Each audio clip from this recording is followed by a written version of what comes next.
Something just broke inside the McLaren garage and it wasn't mechanical. Lando Norris, while leading the data review after FP1, spotted an irregular pattern in the car telemetry that no one else had noticed. The surprise? It came from Oscar Piastri's side of the garage. What Norris uncovered could redefine how McLaren approaches the final stretch of this championship, and once again, it proves why these two drivers are the sharpest duo in Formula One today. The Brit, meticulous as ever, began his morning methodically. Sector after sector, he tested balance, aero load, and tire behavior on a track that sits over 2,000 meters above sea level, where the air is thin, the grip is low, and the smallest deviation in setup can change everything. His MCL39 felt predictable, stable, perfectly tuned to McLaren's data model. But when he returned to the garage and reviewed Piastri's telemetry, the same chassis setup as Piastri's car, something caught his attention. The left rear suspension trace showed a minor oscillation during high-speed load, a rhythmic pulse just off the normal pattern. It was the kind of detail no one sees unless they're looking for it. Norris was. He leaned forward, eyes locked on the data overlay, and quietly told his engineer, "That's not driver input, that's chassis movement." The garage went silent for a moment. Then, Andrea Stella, McLaren's team principal, asked the performance group to run a comparative simulation. Within minutes, confirmation arrived. The floor and rear suspension on Piastri's MCL39 were flexing slightly more than expected under vertical compression. Nothing dangerous, nothing dramatic, but enough to influence the car's aerodynamic consistency mid-corner. A hidden heartbeat in the carbon fiber. Norris had just uncovered it. While Norris studied the data, Piastri, standing by in the garage with his trademark composure, listened in. He understood immediately what it meant. That slight flex could alter tire load, change rotation behavior, and make the car feel like it was pivoting unevenly through fast corners. "That explains the balance drift from last weekend," he said, half to himself. The engineers nodded. In a matter of minutes, McLaren had turned a routine FP1 review into a live engineering investigation triggered not by failure, but by awareness. Lando Norris noticed it first, though not on track in the data. His own runs felt stable, predictable, planted through the fast S's.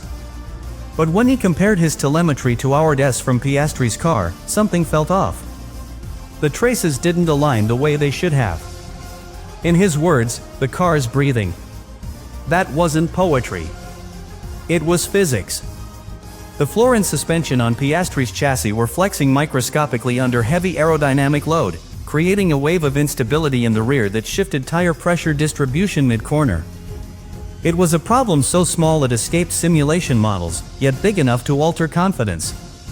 And confidence, in Formula One, is lap time. What made the discovery extraordinary was not the issue itself, but how Norris and Piastri handled it. When the engineers explained what the data suggested, there was no frustration, no defensiveness. Piastri smiled slightly and said, "So that's why it always feels like the rear talks back halfway through the turn." He had been feeling that sensation for weeks, a momentary lightness in the back of the car that came and went unpredictably. Most drivers would have blamed setup or track conditions. Piastri, analytical by nature, adapted silently. He compensated with throttle modulation so precise that the engineers had never realized something was wrong. It took Norris's forensic eye to expose the mechanical root of what Piastri's intuition had already learned to tame.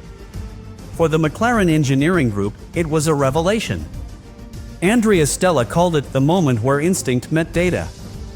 The two drivers weren't competing in that meeting, they were collaborating, line by line, frame by frame, to understand how a sub-millimeter shift in the car's flex pattern could ripple through the entire aerodynamic map.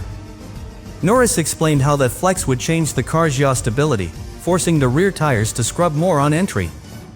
Piastri then described how he compensated mid-corner by adjusting steering speed and brake release. Their conversation wasn't about who was faster, it was about why they were fast at all. And that's the hallmark of great teams, the willingness to dissect victory with the same intensity they dissect defeat. What struck the engineers most was how different the two drivers' minds approached the same problem. Norris reads the car like an algorithm, seeing patterns, correlations, sequences of cause and effect. Piastri feels it like rhythm, sensing flow, feedback, the heartbeat of traction. Together, they're McLaren's perfect dual core, logic and instinct in harmony. The engineers often joke that if you could combine their telemetry traces, you'd get the ideal lap. And in moments like this, that balance isn't just metaphorical, it's what keeps McLaren ahead. When one sees something, the other understands it. When one senses something, the other defines it. That's not rivalry. That's evolution. By the end of the debrief, the problem was defined, isolated, and already being addressed. But the lesson ran deeper. FP1 in Mexico became more than a technical session, it became a reminder of why McLaren's resurgence isn't accidental. It's built on awareness. Where other teams rely on simulation, McLaren still listens to its drivers. Norris had seen a fault invisible to machines. Piastri had learned to live with it before anyone else knew it existed. Together, they turned that flaw into progress. And as Stella said, watching them leave the briefing room, that's what championship-winning drivers look like, not when they're fastest, but when they're curious. When the sun set over Mexico City, the McLaren garage didn't sleep. What began as a small data anomaly during FP1 turned into a night-long engineering operation. The team downloaded every run, every microsecond of suspension telemetry from both cars, feeding it into McLaren's performance lab. The analysis confirmed what Norris had seen: the flex pattern on Piastri's chassis wasn't symmetrical. A minute difference in the composite layering of the rear suspension mount was producing an irregular compliance rate under high vertical load. In a normal environment, that difference was invisible. But in the thin, high-altitude air of Mexico, where downforces reduced in cars ride closer to the ground, it was enough to unbalance the aerodynamic flow beneath the floor. For a team chasing perfection, that's not a detail. That's a wake-up call. Andrea Stella led the response with surgical precision. By midnight, engineers were modeling the aerodynamic consequences of the flex using McLaren's dynamic airflow simulator, a tool so advanced that even the smallest deformation could be projected onto the car's virtual wake field. What they found mirrored exactly what Piastri had described weeks earlier: a pulse of aerodynamic instability mid-corner, invisible to telemetry but evident in feel. That correlation between human instinct and data was gold. When the driver and the numbers tell the same story, Stella said, you know you're close to the truth. The team decided to adjust rear ride height and tweak the torsional stiffness of the rear suspension ahead of FP2. While the engineers refined the model, Norris and Piastri stayed on call, both studying the overlays remotely from their hotel rooms. This wasn't obligatory, it was who they are. Piastri's notes were full of sensory precision: how the car fell through compression, how the steering weight changed when the rear began to flex, how traction evolved on exit. Norris's comments, in contrast, were mathematical: yaw oscillations, load transfer rates, slip angles. Together, they were dissecting their car like scientists analyzing a heartbeat. McLaren had built one of the best chassis in Formula One, but it was their drivers who were teaching the team how to understand it on a human level. By the time FP2 began on Saturday morning, the difference was clear. Piastri climbed into his car, strapped in, and within a few laps, he could feel it.